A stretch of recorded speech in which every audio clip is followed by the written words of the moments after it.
Hello, it's Get Ready with a Driving Instructor morning, and we're going to learn about what a minor is, what a serious fault is, and what a dangerous fault is. Okay, so on your driving test, you can get up to 15 minor faults. If you get 16, you've failed, yeah? You cannot have a serious and you cannot have a dangerous. Guys, I've been a driving instructor for 23 years. I've only had 2 people fail for just minors. It's very rare that somebody just accumulates lots and lots of minors and fails only for that. It is very likely that you're going to fail your test for a serious fault or a dangerous fault, and we're going to talk about that in a minute. So like I say, I haven't got a lot of experience in students actually just failing for minors, but if that's you, put it in the comments, yeah, because like I say, I think I've only had 2 people fail. To be honest, like on the same path, if somebody passes their test with 15 minor faults, it's been a dodgy drive, yeah? Like it would be very, very uneven, very unbalanced, I think. The student would have been extremely nervous. I don't tend to get people having a lot of minors on my driving tests. It's like, it's nowhere near 15. My students don't get that. Obviously my students fail sometimes, of course they do, you know, I'm not some kind of like we are only human, yeah, and then nerves get in the way and all that stuff, but like my students don't get like 15 minors. That it just really doesn't happen. Now listen, this is the way I see it with minors and dangerouses and seriouses and stuff like that. A minor fault is like something that's happened which is a bit dodgy, but it doesn't affect anyone. And you can kind of, if you do a minor, yeah, all right, you've done a minor fault, but as a human being, you can deal with that. So like if you liken it to the human body, like if you gave yourself a paper cut at home, you don't need to go and see a doctor, right? You've given yourself a paper cut and you're like, shit, I shouldn't have like picked up the book and ripped it because I've like cut my finger. Yeah, and I've given myself a minor like injury here, but I don't need to go and see a professional. I can know that I don't rip out the paper from the book in this way again, and I'll learn from that myself, yeah? So minor faults are going to be things that are not going to really upset anybody else or putting anyone in any danger, and you don't need to go and see a professional, i.e. a driving instructor, because that's the point that I'm trying to get at. Anyway, so moving on to like serious and dangerous, if you liken it to the human body, if you've got a serious problem, you need to go and see a professional. If you've got a dangerous problem, you need to go and see a professional. And it's the same with your driving test. If you've got a serious fault or a dangerous fault, you need to see a professional because they need to teach you how not to do that. Do you see what I mean? So minor fault, yeah. But, you know, if you're cutting yourself and you're dropping your tea on your foot all the time and you're cutting yourself and you're stabbing yourself with your brush and there's too many of those, then maybe a professional needs to say, there's quite a lot going on here. Maybe we should, you know, make sure that you don't like stab your eye with your hairpin and not quite cut yourself with your paper. But basically if there's just a few, then you can be like, yeah, do you know what, I'm all right, really. It's I've got 5 minors. I always say to my students, if you've got 5 minors or less, it's like getting an A. It's quite nice. And then if you get less than 3, it's like getting an A star, you know.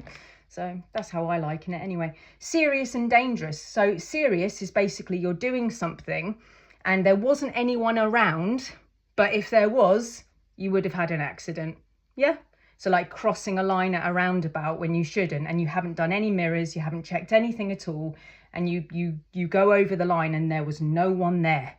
That's going to be a serious fault, yeah? Because you didn't check your mirrors, and if something had been there, you would have crashed. But it's serious because there wasn't actually somebody there at the time.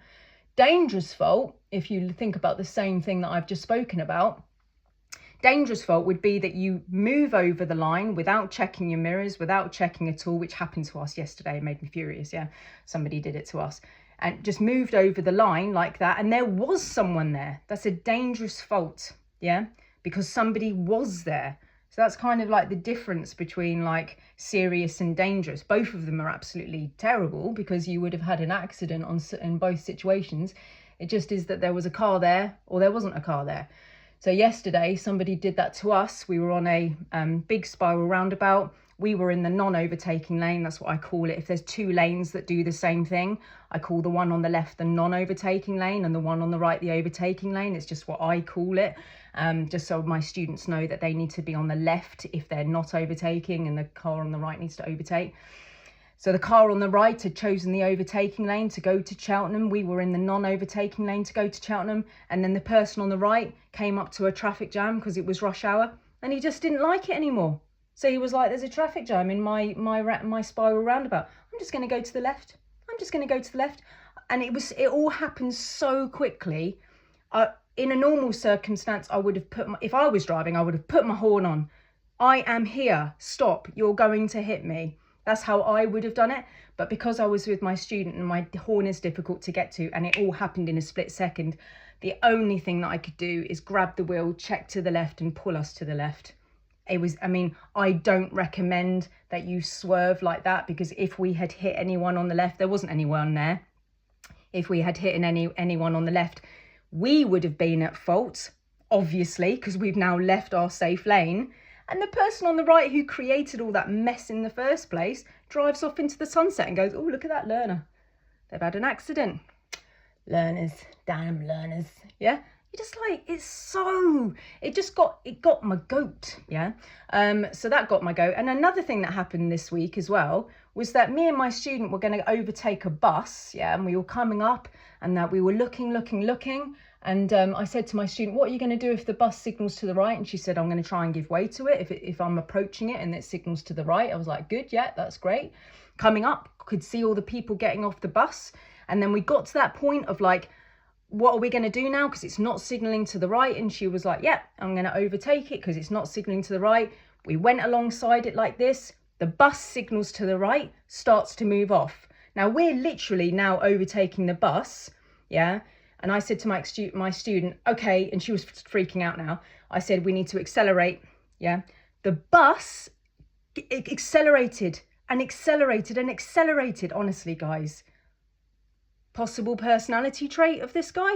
I mean, like, what? He literally kept us on the wrong side of the road. I was like, accelerate.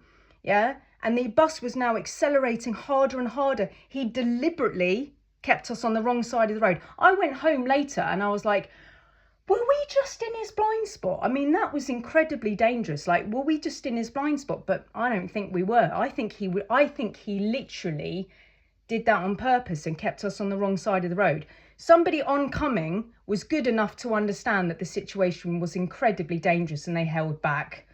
But we were like literally on the wrong side of the bus. I mean, I've been a driving instructor for 23 years and I've never in my life seen that before. We started to overtake when he wasn't moving. He signaled to the right. We'd already gone alongside him. In my professional opinion, he should have backed off and let us overtake, which is what we teach students. That's why we check our mirrors before we go faster into a faster speed limit. Because if somebody is overtaking, we mustn't increase our speed. It's dangerous. We're going to keep the person on the wrong side of the road with oncoming people. Yeah. If we increase our speed with somebody on the right of us, that is catastrophically dangerous for all of us. Not just the people who are going to have a head-on collision. All of us are in danger. That bus, yeah. I was angry about that. It took me about half an hour to calm down. I was like, look, you're going to have to forgive me, yeah, because like I'm just like suffering with a little bit of like, I just couldn't, I just felt that it was so unsafe to do that to a learner.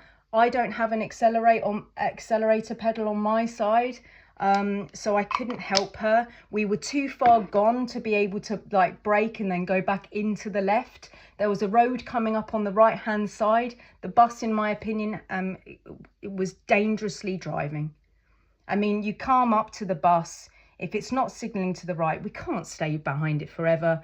You know, we could see people getting off with their buggies. In my opinion, the person with the buggy had come off with the baby and we were going like that. The buggy had just got off. It was almost like when we made the move, he was like, yes, I can like be weird to this learner. And he just signalled and went and created more and more speed and just kept us on the wrong side of the road. I was flipping furious. That's a dangerous fault for the bus. Yeah. Anyway, rant over. That turned into a rant. Oh my goodness. I've got like I'm seeing 7 people today. I hope I calm down. No, I will. I can compartmentalize all that nonsense. All right, guys. So I hope this helps. Yeah. Serious and dangerous. Yeah. You need to see a professional for those because something serious has gone wrong. Or you need serious reminding, or you need more practice on those things so you don't do them anymore. Minor faults. Yeah. Obviously not amazing, but like just minor. Yeah, you're not going to fail unless you get more than 15. All right, guys, so I really hope that helps, and yeah, I'll see you on the next video.